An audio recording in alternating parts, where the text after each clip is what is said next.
الان موندید که کدوم محصول رو میخوام خدمتتون معرفی کنم. هر دو محصولش هم موتوشو به ایران وارد کرده و به ایرانی‌ها معرفی کرده، ولی امشب منظورم به این محصول سنا، بلوتوث‌های سنا.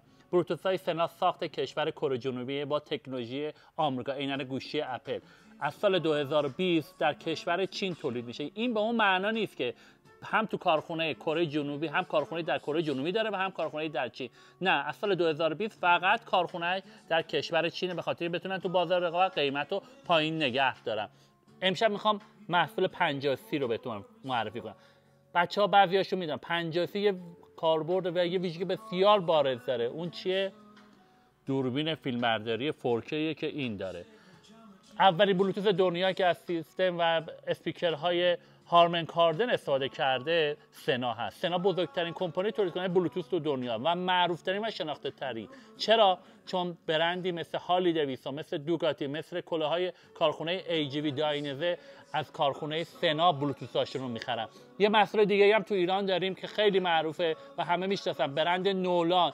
برید نگاه کنید میبینید که بلوتوث های برند نولان هم از سال 2018 برای کارخونه سنا هست و با مارک نولان انکام روانه بازار میشه. برند نکس پرتغال، DMD ایتالیا، اسکورپیون فرانسه، MT اسپانیا، اینها هم از بلوتوث سنا استفاده میکنن که ما در فروشگاه موتوشو داریم. چند تا ویژگی بارز این بلوتوث رو خدمتتون میگم. تون صحبت میکنم که تایم استوری ها که 1 دقیقه هست، استوری کمتری براتون بدم، وقت کمتری ازتون بگم و محصولم کار بهتون معرفی کنم. این آنتنش قابل باز شدن و بسته شدن هم برای مسافت های طولانی.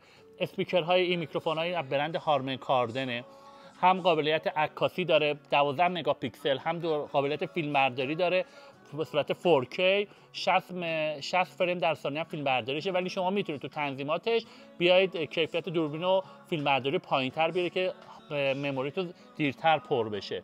مموریش هم 124 میتونید ازش استفاده بکنید. این بلوتوث قابلیت آپدیت شدن به سایت سنا رو داره، هر چند وقت آپدیت و ورژن جدید رو برای بازار میکنه. قابلیت اتصال به 4 نفر داره که بتونن همزمان با همدیگه صحبت کنن. بسیار عالیه، بسیار لذت بخشه. ولی اگه سیستم مشتون رو فعال بکنید به فاصله 1600 متر به 1600 متر در یه پهنه وسیع دشت باشه که ارتباط برقرار شه، 24 نفر میتونن به این بلوتوث وصل بشن. قابلیت کم و زیاد کردن با این صداشونه. میتونن موارد دیگه که به شما بگم خدمتتون، با های سری های گوگل به صورت اتصالی با صدا وصل میشه. نویز کنترل داره و صداهای محیط رو وسطتون میگیره. این دکمه که میاد بالا میره پایین 30 درجه قابلیت تنظیم لنز رو داره. رادیو FM داره. رادیو FMش خیلی خوبه. تو سفرهای طولانی بعضی موقع خسته میشه از آهنگ گوش دادن، دوست دارید یکی براتون صحبت، رادیو FMش بسیار عالیه. دیگه چه ویژگی میتونم خدمتتون بگم که دیگه الان حضور ذهن ندارم. اینا تا حدودی خدمتتون اطلاع دادم. گفتم اینم فکر کنم بهتون گفتم که اگه با مشش اگه با اینترکامش صحبت کنی 24 ساعت ارتباط داخلی و گفتگو داری، ولی اگه با مش صحبت کنی میشه 12 ساعت. تو 2.5 ساعت هم طول میکشه این شارژ بشه. دیگه نمیدونم چی بهتون میگم. تو دفعه بعدم در مورد کلاه اسکورپیون براتون صحبت میکنم. کلاه اسکورپیون محصول جدیدش به زودی داره میاد، به خصوص علاقمنداش. ممنونم. شبتون بخیر، خوش بگذره بهتون.